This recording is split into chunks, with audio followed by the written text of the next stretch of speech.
보시면요. 여기 보면 총선 D-100인데 내 마음 나도 몰라라고 돼 있어요. 어떤 분이 자기 마음을 모르는 듯이 모르겠는데 내 마음 나도 몰라 물음표가 찍혀 있습니다. 우선 관련 영상 준비되어 있는데 확인해 보시죠.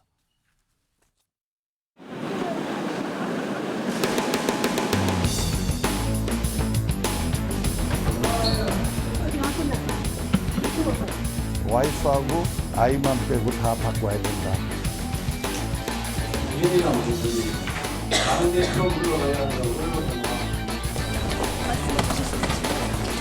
구회 말 투아웃의 투스트라이크면 후회 없이 휘둘러야 한다고 생각합니다. 짬짬이 특검이냐?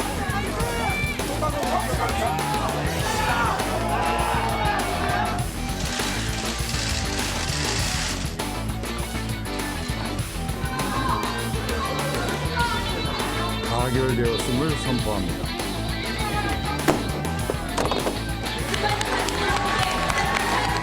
변화하되 단합과 당연대를 유지할 수 있도록 하는 제가 길을 가겠습니다. 국민의힘을 탈당합니다.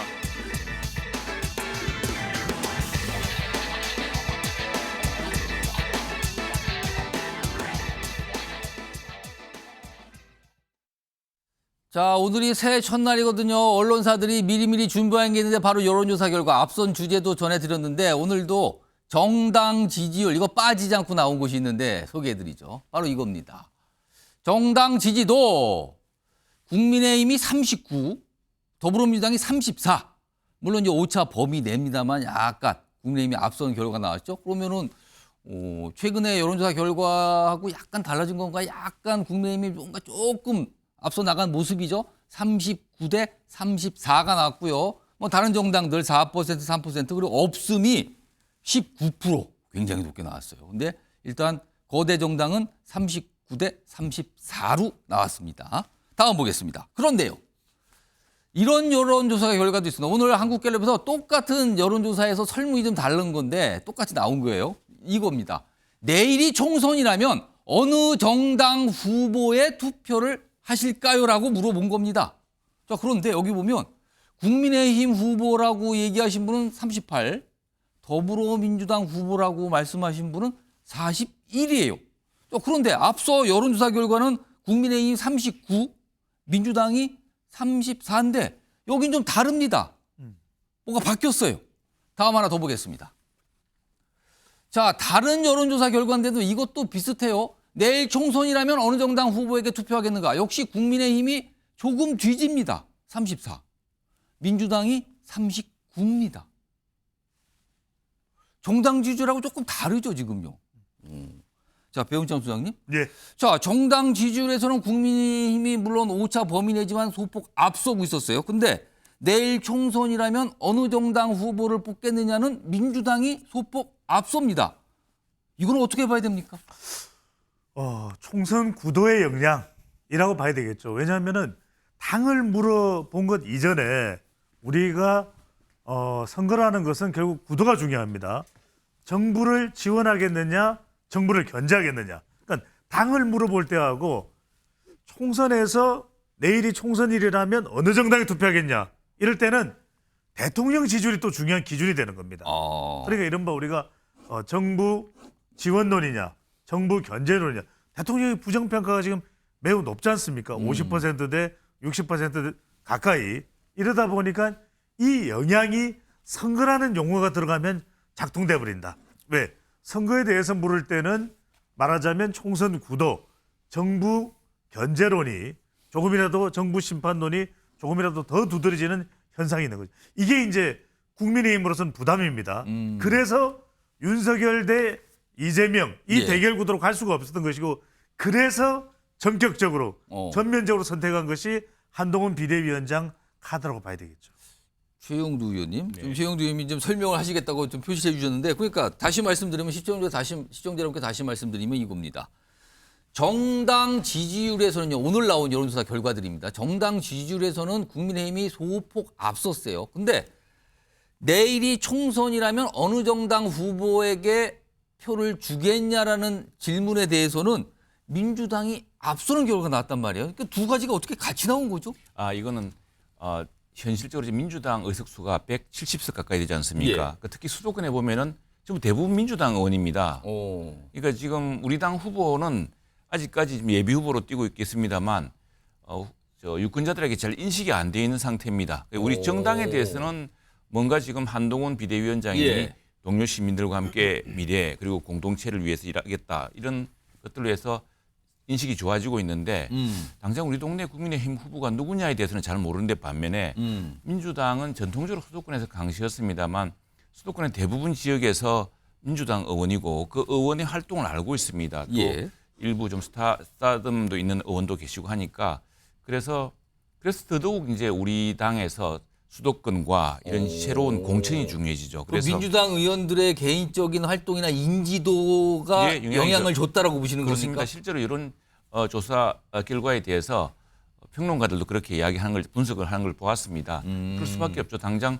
종로 중구 그러면은 여기 있는 중구 같으면 현재 민주당 의원이지 않습니까? 예. 그 부분은 알죠. 의정 보고도 하고 그래서 그런데도 이제 보면은 그 지지율이 압도적이지 않지만 우리 당 후보는 지금 그전에는 또 여기도 우리 당 전직 의원이 계십니다. 예. 계시지만 중구는 좀 약간 예외적인데 왜냐하면 중구는 왔다 갔다 했기 때문에 우리 당 후보가 우리 당이 된 적도 예. 그렇지만 대부분의 수도권 특히 경기도라든가 이런 지역에 가면은 아직까지 우리 당 후보가 우리 당 국회의원을 배출한 적이 없는 예. 지역이 많습니다. 그래서 그렇기 때문에 이 공천에서 수도권에 이번에 비대위원 구성해서 보았듯이 보다 참신한 인물로 이제 공천에서 그 인물이 등장할 경우에 그런 지금 국민의힘에 대한 기대가 새로운 후보군에 대한 기대가 더 붙여지면서 그 선거에 대한 인식, 전망에 대한 인식이 바뀔 수 있다고 생각을 합니다. 그러니까 질문을 봤을 때 응답하시는 분이 정당을 떠올리는 건가?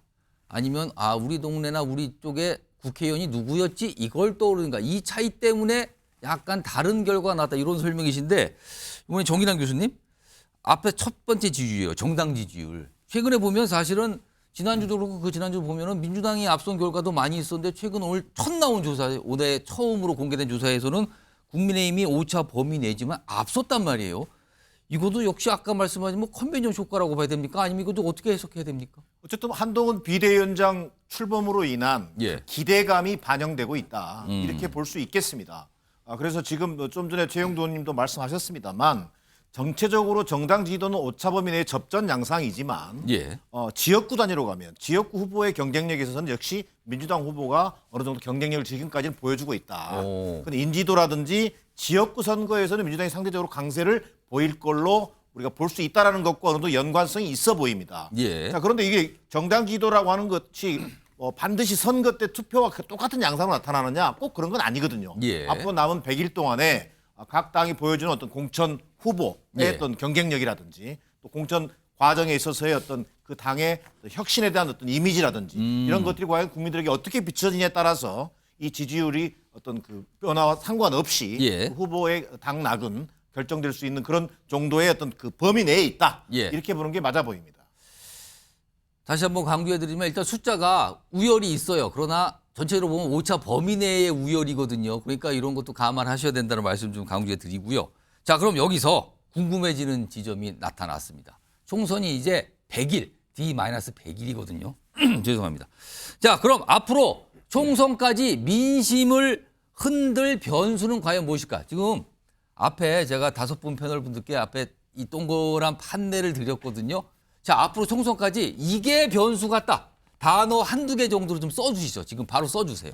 자, 지금 D-100일인 총선, 앞으로 이 총선까지 민심을 흔들 또는 민심에 영향을 준 변수는 바로 이거 같다. 그걸 쓰시는 겁니다. 자, 쓰신 분은 먼저 올려주세요. 자, 다 쓰신 분은 들어주시고요. 자, 지금 이해식 의원님께서는 신중하게 고민하시면서 쓰고 계시고요. 정기남 교수님도 뭘 이렇게 많이 쓰시네요, 지금요. 자, 쓰신 분은 바로 올려주시기 바랍니다. 자, 요거는 제가 속도감 있게 5분 쫙 한번 소개해 드릴게요. 우선 배종찬 소장님부터 좀 카메라 잡았으면 좋겠는데요. 자, 다 쓰셨죠? 자, 배종찬 소장님 일단 재판이라고 쓰셨고요. 그리고 그 옆으로 갑니다. 정혁진 변호사. 역시 재판. 두 분은 뭐 같이 맞추셨나요? 두 분 다 재판이라고 쓰셨고요. 그리고 그 옆에 최영두 의원께서는 혁신. 요거는 여당의 혁신도 있고 야당의 혁신도 있고 다 포괄하는 것 같고요. 그리고 이쪽으로 넘어가 보겠습니다. 이해식 의원께서는 경제와 공천 개혁. 경제라는 건 전반적이고 각 당의 공천.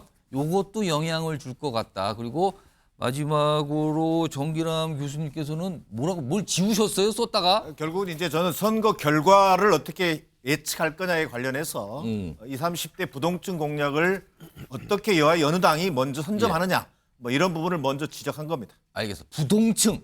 그러면은 재판 두 분, 아까 경제하고 공천 얘기하신 분, 혁신 얘기하신 분, 이런 게 각각 총선 막판까지 변수로 작용할 거다. 이런 거입니다. 요거 한번 제가 속도감 있게 소개드렸고요. 다음 화면 좀 보겠습니다. 지금 이 선거를 앞둔 여야가 각각 이른바 이제 프레임을 약간 짠 게 있죠. 그러니까 뭔가 규정을 합니다. 이번 선거는 이런 뜻이 있습니다. 그러니까 지지해 주세요라고 호소를 하거든요. 이런 뜻을 각 정당이 지금 뭔가 내놓은 상황인데 화면 보겠습니다. 바로 이겁니다. 총선 D-100일 여야 총선 총력전인데요. 국민의힘에서는 최근에 이게 등장했죠. 86 운동권 청산하겠다. 이걸 내세우고 있어요, 지금요. 반면에 민주당은요. 검찰 독재 정권, 그러니까 정권 심판론이죠. 이건 꽤 됐습니다, 지금. 그렇다면 간단히 말씀드리면 정권 심판론 대 86 운동권 심판. 심판 대 심판으로 좀 가는 상황이거든요. 이렇습니다. 지금 이렇게 나오고 있는데 이런 가운데요. 오늘 윤석열 대통령 신년사가 있었거든요. 거기에서 정치권에 약간 귀를 잡는 얘기가 있었습니다. 한 대목인데요. 들어보겠습니다. 자기들만의 이권과 이념에 기반을 둔 패거리 카르텔을 반드시 타파하겠습니다. 부패한 패거리 카르텔과 싸우지 않고는 진정 국민을 위한 개혁이 불가능하기 때문입니다. 올 한 해 정부의 개혁 노력을 지켜봐 주시고 관심과 격려를 부탁드립니다. 이권, 이념, 패거리, 카르텔. 약간 카르텔. 근데 이념 이런 표현을 썼단 말이에요. 뭔가를 생각을 하면서 저 표현을 윤석열 대통령이 쓴 거 아닌가. 지금 화면 좀 보시죠. 그 대목만 다시 한번 강조했습니다. 화면 내용 좀 보겠습니다. 이겁니다. 자기들만의 이권 이념에 기반 둔 패거리 카르텔을 반드시 타파하겠다. 이런 내용까지 나온 상황이에요. 일단 정혁신 변호사. 여야가 내세우는 총선 프레임 방금 소개드렸거든요. 그러니까 민주당에서는 지금 정권 심판, 그리고 국민의힘에서는 86 운동권 심판. 자, 이게 총선 때까지 유지될 것 같습니까? 아니면 중간에 좀 바뀔 가능성이 있어 보입니까? 제가 봤을 때 여당의 프레임은 유지가 될 것 같고요. 야당의 프레임은 얼마까지 갈 것인가. 왜냐하면 검찰 독재는 지난번 윤석열 정권이 수립된 이후부터 야당에서 주구장창 주장해왔던 거예요. 그런데 그 검찰이라고 하는 것이 얼마나 무력합니까? 이재명 대표 관련해가지고 유창훈 부장판사 한 명에 의해가지고 구속영장이 기각이 됐어요. 그렇게 독재라고 하는 것은 마음대로 하는 게 독재 아니겠습니까? 그런데 검찰이라고 하는 것은 사실은 부장판사 한 명에 의해서도 무력화될 수 있는 것이 아닌가. 그다음에 제가 봤을 때 아까도 조금 전에 이야기가 나왔지만 한동훈의 등장으로 인해 가지고 프레임이 바뀌고 패러다임이 바뀌었어요. 그전까지는 정권 심판의 프레임이었는데 그러니까 다시 말해서 윤석열 정부에 대한 심판이 그 프레임이었다라고 하면 한동훈 비대위원장이 딱 등장하면서 갑자기 윤석열 대 이재명 구도가 한동훈 대 이재명 구도로 바뀌지 않았습니까? 그러니까 윤석열 대통령에 대한 관심보다 오히려 한동훈 비대위원장에 대한 관심이 더 높아지고 그 이야기는 뭐냐면은 2022년 체제가 2027년 체제로 넘어갔다는 이야기가 아닌가. 그런데 한동훈 비대위원장이 취임사에서 뭐라고 이야기했느냐. 지금 대한민국 2024년도의 시대 정신은 뭐냐면은 운동권의 특권 정치를 청산하는 것이다. 이렇게 이야기를 했단 말이에요. 그런데 이 이야기는 많은 사람들, 많은 유권자들의 귀를 잡을 수 있는 그런 프레임이 아닌가. 왜냐하면 지금 586들이 얼마나 많이 그 문제를 일으키고 있지 않습니까? 대표적으로 송영길 대표, 그다음에 조국 전 장관 이런 사람들이 한 명은 구속돼 있고 조국 전 장관에 대한 판결이 2월 8일에 항소심 판결 나올 거거든요. 그러면은 586이라고 했던 사람들이 앞에서는 뭐 근사한 이야기 했지만은 국회의원 5번씩이나 하고 뭐 서울대 법대 교수, 민정수석 법무부장관 다 했지만 결국은 범죄를 저지른 것이 아닌가. 그렇다면 이러한 운동권 특권 정치가 청산되어야 되는 것이 아닌가. 이런 한동훈의 그 이야기에 사람들이 관심을 가지는 것 같고 그렇기 때문에 불과 얼마 전까지 이준석 전 대표가 뭐라고 이야기했느냐. 예. 여당이 서울에서 4석밖에 못 얻을 것이다. 6석도 못 얻을 것이다. 그다음에 심지어 100석도 못 얻을 것이다. 내가 비대위원장 정도 돼야 한 120석 가질 것이다. 예. 그렇게 이야기하지 않았습니까? 그런데 당장 지금 드러난 여론조사는 거의 여야가 비슷한 수준으로 총선이 가고 있는 거 아닌가. 그다음에 오히려 다음번에 조사하면은 여당이 야당을 압도할 수도 있지 않을까 저는 그런 생각이 드는 게 이게 그 한동훈의 그 컨벤션 효과도 될 수 있겠지만 예. 시대 정신이라고 하는 어쨌든지 간에 하나의 화두가 미치는 영향도 작은 것은 아니다. 저는 그렇게 판단이 됩니다. 자, 이해식 의원님. 그러니까 여야에서 각각 내건 프레임이라고 할 수 있어요. 정권 심판론 그리고 86 운동권 심판론이 지금 격돌하는 것처럼 언론에서 해석하고 있는데 이런 프레임이 총선 때까지 유지될 걸로 보십니까? 검찰 독재 프레임이라고 하는 것은 결국 윤석열 정권 심판론이기 때문에 그것은 뭐 지금부터 선거 끝까지 관통하는 계속될 이슈다고 봐야 되는 것이고요. 86 운동권 프레임이라고 하는 것은 한동훈 장관이 이렇게 부각을 시켰는데 다소 좀 생뚱맞다. 지금 민주당이 사실은 86 운동권의 어떤 주류라 그럴까 그런 분들이 지금 퇴장을 하고 있는 상황인데 뭐 우상호 의원이라든가 또는 송영길 뭐 대표도 마찬가지지만 그런 상황에서 86 운동권 프레임 뭐 청산 프레임을 내세우는 것은 사실 어떤 면에서는 좀 솔직하지 못한 것이죠. 정확하게 얘기해야죠.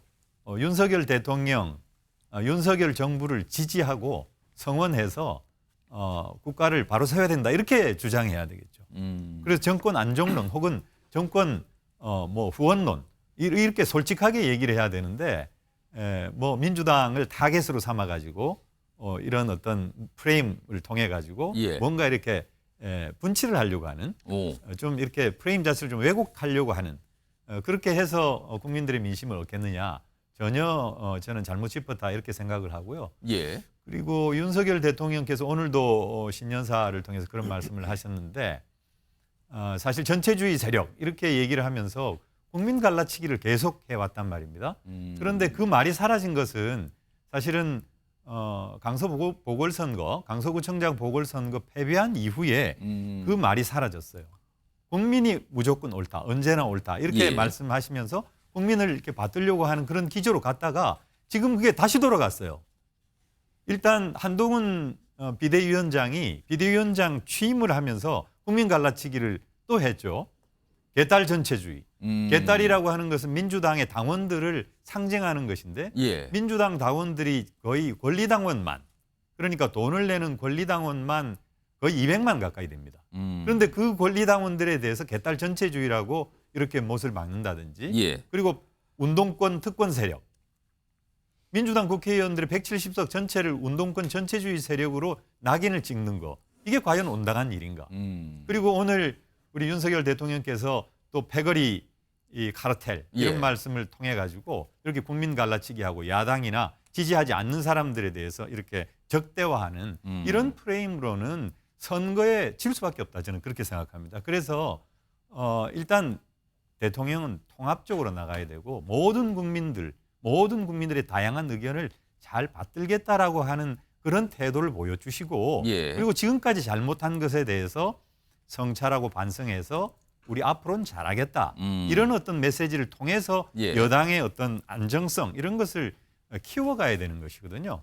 전혀 저는 한동훈 비대위원장도 그렇고 대통령도 그렇고 거꾸로 가고 있다 이런 말씀을 드립니다. 알겠습니다. 지금 총선이 D-100일 남은 상황에서 과연 총선 막판까지 어떤 것들, 어떤 모습들이 변수가 될까 이걸 쭉 짚어봤는데 아까 5분 의견도 들어봤거든요. 근데 5분 의견 중에는 포함이 안 됐었는데요. 지금 정치권에서 주목하고 있는 게 여야 각각에서 보이고 있는 신당 움직임이거든요. 신당 움직임. 올해도 약간 그런 모습이 올해도 지난해부터 있었지만 올해 넘어가면서 또 나타날 걸 보이는데 오늘도 그런 모습이 있었거든요.